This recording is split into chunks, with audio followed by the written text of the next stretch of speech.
11 பேர் கிடைச்சாச்சு. Team ready. Match start. Cricket united Tamil நேரில் இருக்கும் வணக்கம். நான் உங்க கீகா. WPL நடந்து முடிஞ்சிச்சு. இந்த வருஷம் நீங்க WPL எல்லா மேட்சஸ் வீடியோஸும் நீங்க நம்ம சேனல்ல பார்த்துருப்பீங்க. தொடர்ந்து ப்ரிவியூஸ் போட்டுட்டே வந்துட்டு இருந்தோம், மேட்ச் ரிவ்யூஸ் எல்லாம். அண்ட் இந்த சீசனுடைய முடிவு வருது. அதே மாதிரி WPL இந்த சீசன் நாங்க பண்ற கடைசி வீடியோ இதுதான். ஃபைனல்ஸ் முடிஞ்சிருக்கு. RCB 2வது முறையா ட்ராஃபி வின் பண்ணியிருக்காங்க. அண்ட் அன்பார்ச்சுனேட்லி டெல்லி கேபிட்டல்ஸ் தொடர்ந்து 4 முறை ஃபைனல் வந்து 4வது முறையும் லூஸ் ஆகுறாங்க. அங்க ஒரு அன்பார்ச்சுனேட் அப்படின்னே சொல்லலாம். ஏன்னா தொடர்ந்து 4 முறை, ஒரு டைம் 2 டைம் இல்ல 4 டைம்ஸ் ஃபைனல்ல லூஸ் ஆகுறாங்க. ஸோ இதை பத்தி தான் பேச போறோம். எங்க மேட்ச் லூஸ் பண்ணாங்க டெல்லி கேபிட்டல்ஸ், RCB இந்த வருஷம் எப்படி ஸ்ட்ராங்கா இருந்தாங்கன்னு எல்லாத்துக்கும் தெரியும். அவங்க எந்த இடத்துல இருந்து மேட்ச் வின் பண்ணாங்க அப்படிங்கிறத பேச போறோம். யாரோட அப்படின்னு பாத்துட்டீங்கன்னா வழக்கம் போல நம்ம HPD ப்ரோ கூட. வணக்கம் ப்ரோ. வணக்கம் ப்ரோ. கடைசி லாஸ்ட் டைம் இந்த WPL சீசன்ல கடைசி முறையா ஃபைனலை பத்தி ரிவ்யூ பண்ண போறோம். எங்க இருந்து ஸ்டார்ட் பண்ணலாம் அப்படின்னா ஃபர்ஸ்ட் இன்னிங்ஸ்ல இருந்து ஸ்டார்ட் பண்ணிடலாம். டெல்லி கேபிட்டல்ஸ் ஒரு சூப்பர்வான ஸ்டார்ட், அதை எடுத்துட்டு போய் சூப்பர்வா பினிஷ் பண்ணாங்க. ஃபர்ஸ்ட் இன்னிங்ஸ்ல பொறுத்த வரைக்கும் Delhi Capitals was in upper hand. ஒரு பெரிய டார்கெட், இந்த வதோரியால இவ்வளவு பெரிய டார்கெட்டை வந்து செட் பண்றது அப்படிங்கிறது ரொம்ப ரொம்ப கஷ்டம். வதோரோட second highest power play score பதிவு பண்ணாங்க, courtesy to Lizelle Lee and Shafali Verma. அங்கிருந்து அப்படியே ஜெமிமா ரோட்ரிக்ஸ் எடுத்துட்டு வந்தாங்க. லாரா உல்வர்ட், சினில் ஹென்ரி கடைசியில ஒரு கிளைமேக்ஸ் பினிஷ் ஒன்று கொடுத்தாங்க.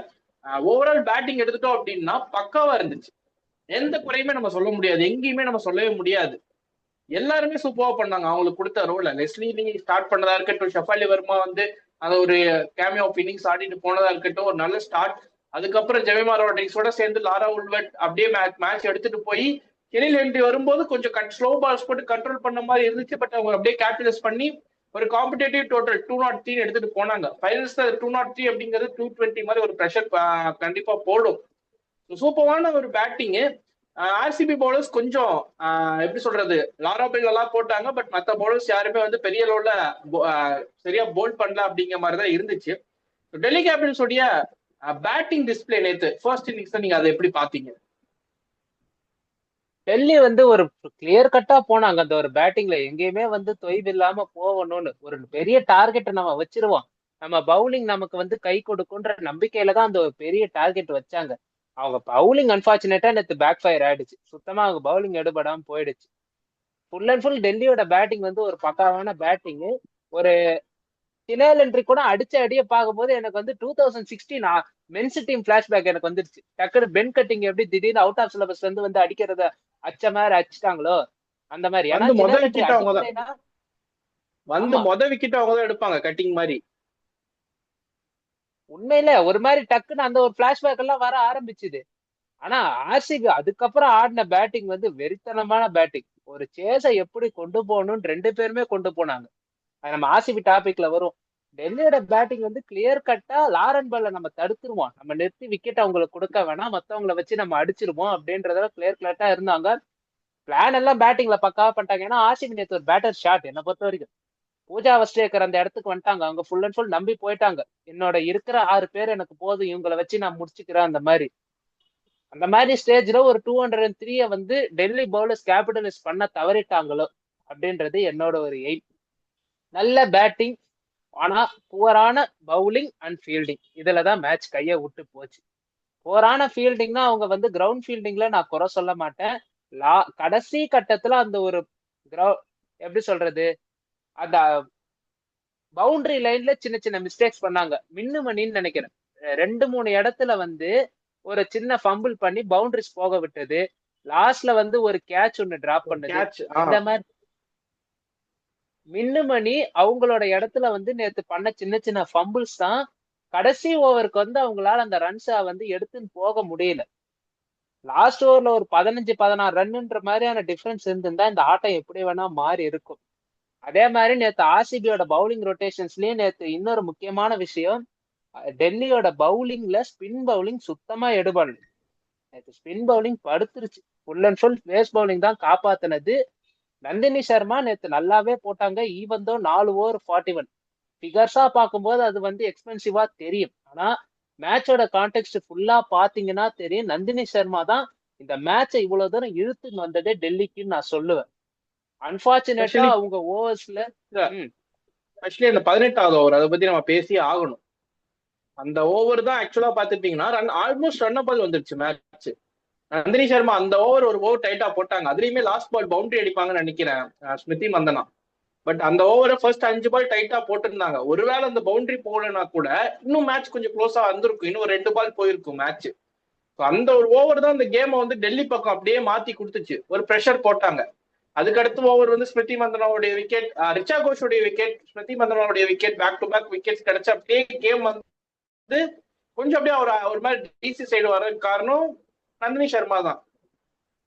இன்னொரு விஷயம் என்னன்னா, நந்தினி சர்மா இப்பவே வந்து ஒரு இந்தியன் T20 எல்லாம் மாறிட்டாங்களோ அப்படிங்கிற மாதிரி தோணுது. வித்தின் 1 சீசன் டெல்லி கேபிட்டல்ஸ் அவங்க நம்பிதான் ஸ்டார்டிங்ல இருந்தே பிளேயிங் 11 எடுத்துட்டு வந்தாங்க. One of the highest wicket taker இந்த டோர்னமெண்ட்ல. அண்ட் அவங்களுடைய மெச்சூரிட்டி டெத் ஓவர்ஸ்ல போட்டு பாலை கொடுத்துட்டீங்க அப்படின்னா அந்த back off and slower one T20 modern T20 கிரிக்கெட்டுக்கு இதுதான் தேவை அப்படிங்கிற மாதிரி அந்த ஒரு back off and slower deliveries towards death சூப்பரா போல் பண்ணாங்க. அந்த 18வது ஓவர் பெரிய பெரிய பேட்டர்ஸ் கையில இருக்கும்போது ஆல்மோஸ்ட் ரன் அப் பால் இருக்கும்போது இவங்க கையில பால் அப்படிங்கும் போது வேற மத்த சீனியர் பவுலர்ஸுக்கெல்லாம் கையும் வரல.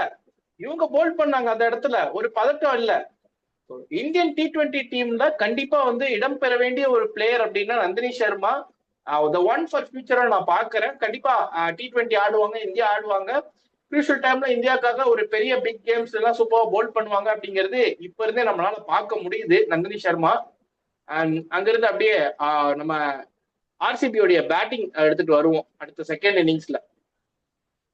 ஃபர்ஸ்ட் கிரேஸ் ஹாரிஸ் இந்த வருஷம் ஃபுல்லா கலக்கிட்டு இருந்தாங்க. பட் ஒரு ஸ்டாட் நான் பார்த்தேன் கிரேஸ் ஹாரிஸோடது எகேன்ஸ்ட் யூபி வாரியர்ஸ். நம்ம முன்னாடியே பேசியிருக்கோம். யூபி வாரியர்ஸ் அவங்களுடைய ஃபார்மர் டீமுக்கு எகேன்ஸ்டா போட்டு பொலன்னு பொழந்திருக்காங்கன்ட்டு. அவங்களுக்கு எகேன்ஸ்டா அரௌண்ட் 150 ஸ்ட்ரைக் ரேட் அதுல ஆடி இருக்காங்க. மத்த டீம்ஸ்க்கு எகேன்ஸ்டா அரௌண்ட் 120 130 ஸ்ட்ரைக் ரேட்ல ஆடி இருக்காங்க. டெல்லி கேபிட்டல்ஸ்க்கு எகேன்ஸ்டா இந்த சீசன் அவங்க சிங்கிள் டிஜிட்டை கிராஸ் பண்ணவே இல்லை. 3 மேட்சஸ் ஆடி இருக்காங்கன்னு நினைக்கிறேன். 2 டபுள் ஹெட்டர்ஸ் அண்ட் இங்க ஒரு மேட்ச், 3 மேட்சுமே அவங்க வந்து சிங்கிள் டிஜிட்டை தாண்டினது கிடையாது. இந்த டைமும் அப்படிதான் அமைஞ்சது. நம்ம வந்து இதுக்கு முன்னாடி ஆர்சிபியோடைய ஒரு வீக்னஸ் அப்படின்னு சொல்லி போன வீடியோல நம்ம பேசியிருந்தோம். ஆர்சிபிக்கு மிடில் ஆர்டர்ஸ் கிடையாது. ஆர்சிபியோட மிடில் ஆர்டர் அவ்வளவு பெரிய பங்களிப்பு கொடுத்தது கிடையாது த்ரூ அவுட் த சீசன். இன்னைக்கு நீங்க முன்னாடியே மென்ஷன் பண்ணீங்க ஃபைனல்ஸ்ல ஒரு பேட்டர் ஷார்ட் 6 பேட்டர்ஸோட தான் ஆடுறாங்க. ஆல்ரவுண்டர்ஸ் அவங்க எல்லாம் Pooja Vastrakar can be a handy batter, அந்தரி Reddy can be a handy batter, Shreyanka Patil can be a handy batter. But அது போக உங்களுக்கு 6 பேட்டிங் பியூர் பேட்டிங் ஆப்ஷன்ஸ் தான் இருக்கு. அப்படிங்கும் போது 203ங்கிற அந்த பெரிய டார்கெட்டை DC can able to defend பண்ணக்கூடிய ஒரு பவுலிங் லைனப் வச்சிருந்தாங்க டிசி. ஆர்சிபிட்ட பேட்டிங்கும் இல்ல, ஒரு batter short, middle order already இந்த டோர்னமெண்ட் ஃபுல்லாவே அன்ப்ரூவன் அன்டச்சபிளா தான் இருந்துட்டு இருந்திருக்கு. அப்படி இருக்கும்போது நீங்க வந்து நிறுத்தி இருக்கலாம் ஈஸியா. ஒரு டாப் 3ல Georgia warriors Smriti Mandhana wicket நீங்க எடுத்திருந்தீங்க அப்படின்னா மேட்ச் எப்படி வேணாலும் போயிருக்கும். இந்த இடத்துல ஒரு 3 ஓவர் முன்னாடி, ஒரு 2 ஓவர் முன்னாடி நீங்க விக்கெட்ஸ் எடுத்திருந்தீங்க அப்படின்னா லாஸ்ட் 3 ஓவர்ஸ்ல மேட்ச் எங்கேயும் மாறி இருக்கும். பட் டிசி அதை பண்ண தவறிட்டாங்களோ அப்படிங்கிற மாதிரி தான் நான் பாக்குறேன்.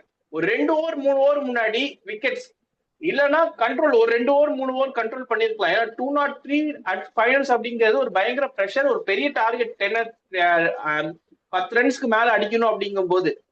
இந்த இடத்துல ஒவ்வொரு ஓவர்ஸ்லயுமே அவங்க பவுண்டரிஸ் அடிச்சுக்கிட்டே வந்திருந்தாங்க. இந்த ரன் ரேட் 10 அப்படிங்கிறத கடைசி முடிவு ஆல்மோஸ்ட் அப்படி மெயின்டைன் பண்ணிட்டே வந்திருந்தாங்க. நடுவில் அந்த நந்தினி சர்மாவுடைய ஓவர் வந்து கொஞ்சம் அப்படியே டிராப் ஆனாலும் அவங்க முன்னாடி 2-3 ஓவர்ஸ் வந்து ஒரு 15 ரன்ஸ் கேபிட்டலைஸ் பண்ணும்போது கடைசி ஓவர்ல உங்களுக்கு 10 ரன்ஸ் அப்படிங்கிற அந்த ஈக்குவேஷன் வந்துருச்சு.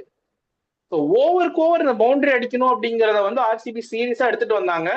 மெயின் ரீசன் ஸ்மிருதி மந்தனா இதுவரைக்கும் இந்தியாவுக்காக ஆடும்போதும் சரி, WPLயும் சரி, இந்த பிக் கேம்ஸ் எல்லாம் வரும்போது அவங்க கொஞ்சம் ஸ்ட்ரகிள் ஆவாங்க. அந்த ஒரு ப்ரெஷர் அவங்களுக்குள்ள இருக்கும். வேர்ல்ட் கப் ஃபைனல்ஸ்ல அடிச்சுக்காங்க. பட் இங்க இந்த இடத்துல வந்துட்டு அந்த ப்ரெஷரா நான் அடிக்கிறேன் இன்னைக்கு கேப்டனா, நான் முன்னாடி நின்று லீட் பண்றேன் 204 டார்கெட் அப்படிங்கிற மாதிரியான ஒரு அப்ரோச் எடுத்தாங்க ஸ்மிருதி மந்தனா. கடைசி வரைக்கும் நின்னாங்க. பட் கடைசியில் அன்பார்ச்சுனேட்லி அவங்க விக்கெட் போகும்போது மேட்ச் வந்து ஏதோ ரெண்டு சைடுல எங்க வேணாலும் போலாம் அப்படிங்கிற மாதிரி ஆயிருச்சு. பட் அது வரைக்கும் அவங்க அவுட் ஆகிற மணிக்கு சூப்பரா விளையாண்டு இருந்தாங்க. கூட ஜார்ஜியா வால் நம்ம வந்து பேசி ஆகணும். அரௌண்ட் 170 ரன் பார்ட்னர்ஷிப் ரெண்டு பேர்த்துக்கும் நடுவுல அவங்களே வந்து மேட்ச் எடுத்துட்டு போயிட்டாங்க.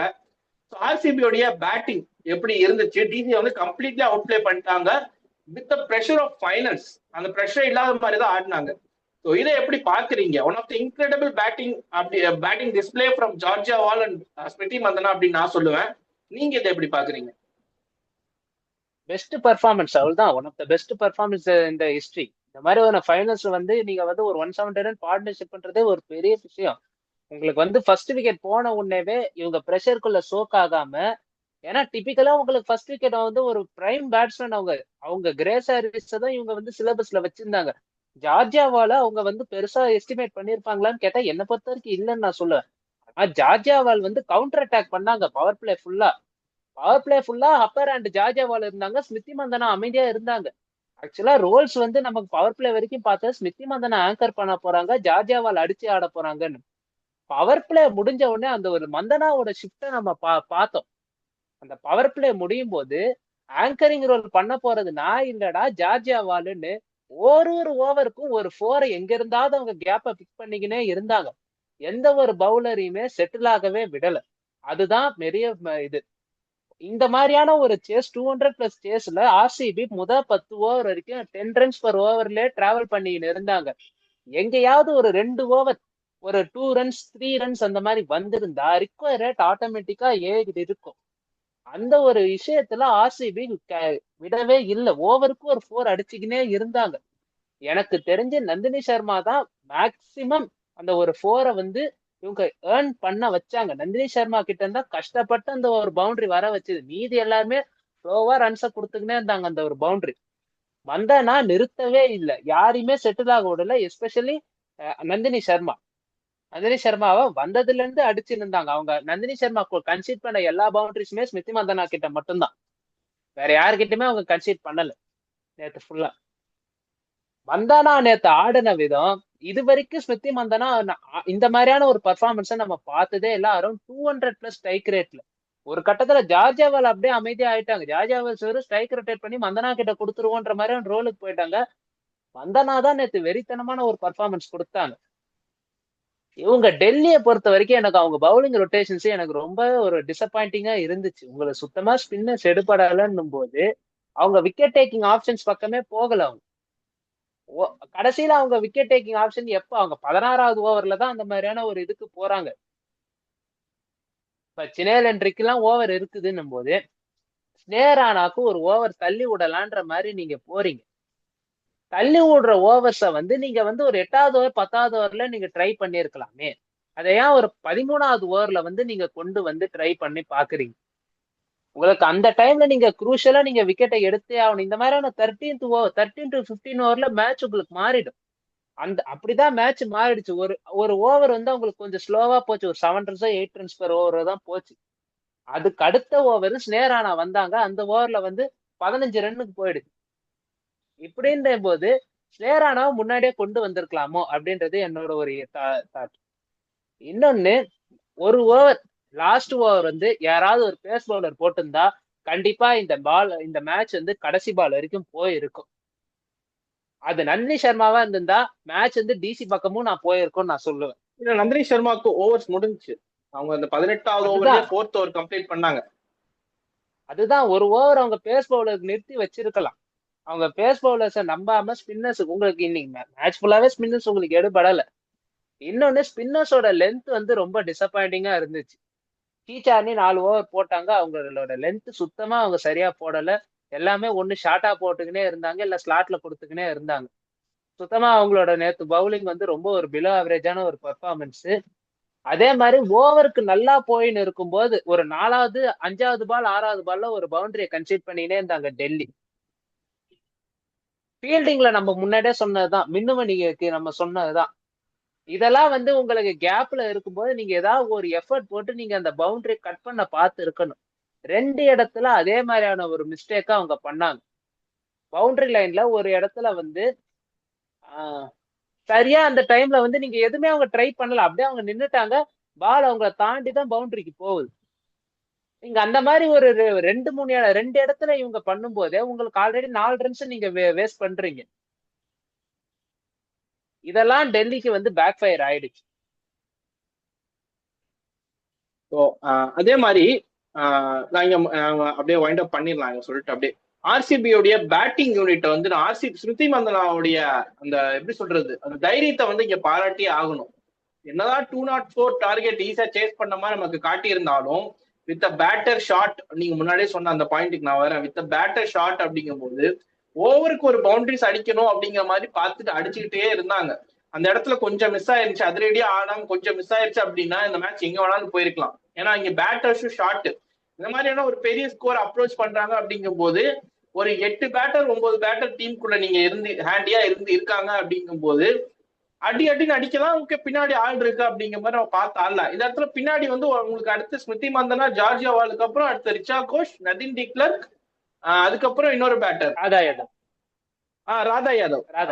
இந்த ராதா யாதவ் இந்த 3 பேர்த்த வச்சுதான் நீங்க ஓட்டி ஆகணும். அதுக்கப்புறம் வந்து பூஜா வஸ்திரேக்கர் தான் நீங்க ஒரு 10-12 ரன்ஸ் 15 ரன்ஸ் அந்த ஒரு கேப்ல அருந்ததி ரெட்டி இவங்க எல்லாம் வச்சு நீங்க எடுக்கலாமே தவிர உங்களுக்கு அது மாதிரி பெரிய பேட்டர் கிடையாது. ஒரு எப்பவும் போல ஆர்சிபிக்கு இந்த சீசன்ல இருந்த ஒரே டவுன்ஃபால் என்ன, ஒரே ஒரு மிஸ்டேக் என்ன அப்படின்னா அவங்களுடைய மிடில் ஆர்டர். எப்பவும் போல இந்த டாப் ஆர்டர் ஒரு வேலை அவுட் ஆகி மிடில் ஓவர் கிரிக்காதான் போச்சு அப்படின்னா டிராஃபியே போச்சு அப்படிங்கிற மாதிரி தான் ஒரு நிலைமை.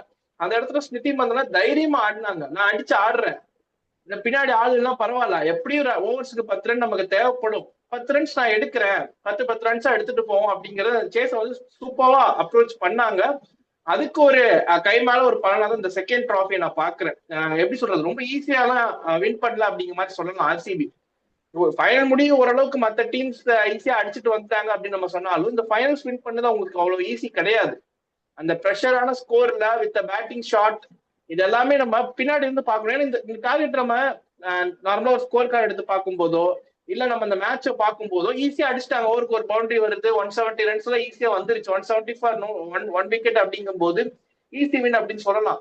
பட் மேட்சோடைய கான்டெக்ட் நம்ம எடுத்து பார்த்துட்டோம் அப்படின்னா, உள்ள நம்ம நிறைய அனலைஸ் பண்ணி பார்த்துட்டோம் அப்படின்னா இது கண்டிப்பா ஒரு ஈஸி கேஸ் கிடையாது. ஆர்சிபி கஷ்டப்பட்டு ஏர்ன் பண்ணியிருக்காங்க அப்படின்னே சொல்லலாம். டிசினால ஈஸியா நிறுத்தி இருக்க முடியும். பட் நீங்க சொன்ன அந்த ஃபீல்டிங் மிஸ்டேக்ஸ், அதே மாதிரி பவுலிங் ரொட்டேஷன், இது எல்லாமே வந்து நம்ம கன்சிடர் பண்ண ஸ்பின்னர்ஸ்க்கு சரியா வரல அப்படிங்கிறது, இது எல்லாமே டிசிக்கு திரும்பவும் they need to wait for the trophy அப்படிங்கிற மாதிரி ஆயிருச்சு. So RCB well deserve champions throughout the season சூப்பரா விளையாண்டு வந்திருக்காங்க. டெல்லி கேபிட்டல்ஸ் எங்கேயோ இருந்தாங்க, சீசன் ஸ்டார்ட் ஆகும்போது 2 லாஸோட ஸ்டார்ட் பண்ணாங்க. பட் அவங்களும் ஏர்ன் பண்ணி முட்டி தள்ளி நாங்க இல்லாத ஒரு ஃபைனல்ஸா அப்படிங்கிற மாதிரி அவங்களும் வந்துட்டாங்க. But unfortunately to lose. அடுத்த சீசன் கண்டிப்பா இதே மாதிரி புஷ் பண்ணி வருவாங்க அப்படிங்கிற மாதிரி எக்ஸ்பெக்ட் பண்ணலாம். அண்ட் மற்ற டீம்ஸை பொறுத்த வரைக்கும் யூபி வாரியர்ஸ் அன்பார்ச்சுனேட் மெக்லானிங்க்கு, மும்பை இந்தியன்ஸ் சில நீங்க முன்னாடி சொன்னிருந்தீங்க ஒரு அலார்மிங் சைன் அப்படின்னு இந்த டீம், அதே மாதிரி குவாலிஃபை ஆகாம போனாங்க. குஜராத் ஜெயின்ஸ் நல்லா பெர்ஃபார்ம் பண்ணாங்க, அன்பார்ச்சுனேட் இந்த குவாலிஃபயர்ஸ் அவங்களும் வெளியே போனாங்க.